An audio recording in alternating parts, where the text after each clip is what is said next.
খুলনার ডুমুরিয়ায় অবৈধ ইটভাটা বন্ধে অভিযান চালাচ্ছে পরিবেশ অধিদপ্তর। এই মুহূর্তে সেখানে আছেন রিপোর্টার আব্দুল্লাহ আল মামুন রুবেল। সরাসরি যাচ্ছি তার কাছে।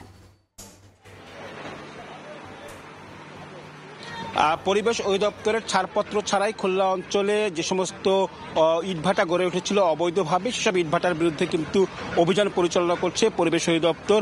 আজকে সকালে খুলনার ডুমুরিয়া উপজেলার একাধিক এরকম অবৈধ ইটভাটায় পরিবেশ অধিদপ্তর বিভিন্ন যে অন্যান্য সংস্থা রয়েছে প্রশাসনে তাদেরকে সাথে নিয়ে এই অভিযান পরিচালনা করে। আমরা এখানে দেখছি যে খুলনার ডুমুরিয়া উপজেলার খোরনিয়া এলাকায় এই ইটভাটাটি একেবারে নদীর তীর দখল করে, নদীর পাড় দখল করে ইটভাটা গড়ে উঠেছিল এবং সেই ইটভাটাটি আসলে এই যে চিমনি, মূল চিমনি, সেটি আসলে বুলডোজার দিয়ে ভেঙে দেওয়া হচ্ছে। এখানে যে নির্বাহী ম্যাজিস্ট্রেট রয়েছেন তার নির্দেশনা এটি ভেঙে দেওয়া হচ্ছে এবং এখানে তারা আসলে বলছেন যে এই ইটভাটা সহ বেশ কয়েকটি ইটভাটার ব্যাপারে কিন্তু উচ্চ আদালতের নির্দেশনা রয়েছে ভেঙে ফেলার জন্য এবং সেটি কিন্তু পরিবেশ অধিদপ্তর করছে। এবং তারা আসলে বলছেন যে খুলনা অঞ্চলে বিভিন্ন যে ইট ভাটাগুলো রয়েছে সেগুলোর কিন্তু পরিবেশ অধিদপ্তরের ছাড়পত্র নেই, ফলে এসব অঞ্চলে কিন্তু পরিবেশের বেশ ক্ষতি হচ্ছে এবং এইসব ক্ষতি থেকে রক্ষা করতেই কিন্তু এসব ইটভাটা আসলে ভেঙে ফেলা হচ্ছে। আমরা আসলে ছবিতে দেখতে পাচ্ছি যে এই যে ইট ভাটার মূল যে জায়গাটা আসলে পোড়ানো হয়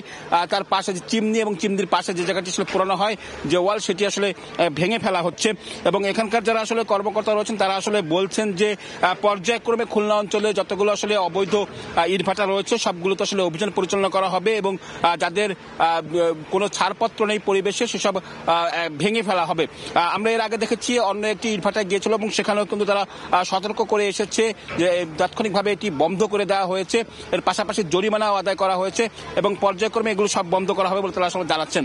একটু বলে রাখি, খুলনা অঞ্চলে 146টি ইটভাটা রয়েছে আমরা জানতে পেরেছি, তার মধ্যে প্রায় অর্ধশত ইটভাটারই কিন্তু পরিবেশ অধিদপ্তরের কোনো ছাড়পত্র নেই এবং নিবন্ধনও নেই অনেকগুলোর এবং এসব এই যে অবৈধ ইটভাটাগুলো রয়েছে সেগুলো বন্ধের জন্য সরকারের পক্ষ থেকে কিন্তু কঠোর নির্দেশনা রয়েছে এবং বলা হচ্ছে যে এই ইটভাটার বিকল্প যে ভাবে আসলে ইটভাটা তৈরি করার জন্য, অর্থাৎ ব্লক আকার তৈরি করার জন্য, যদিও ব্যবসায়ীরা বলছেন যে তারা আসলে এইসব ইটভাটায় অনেক বিনিয়োগ করে ফেলেছেন এবং তারা কিছুটা সময়ও দাবি করছেন। তো আমার কাছে এই ছিল খুলনা থেকে যে ইটভাটার অভিযান তার সবশেষ। সরাসরি যুক্ত ছিলাম খুলনায়।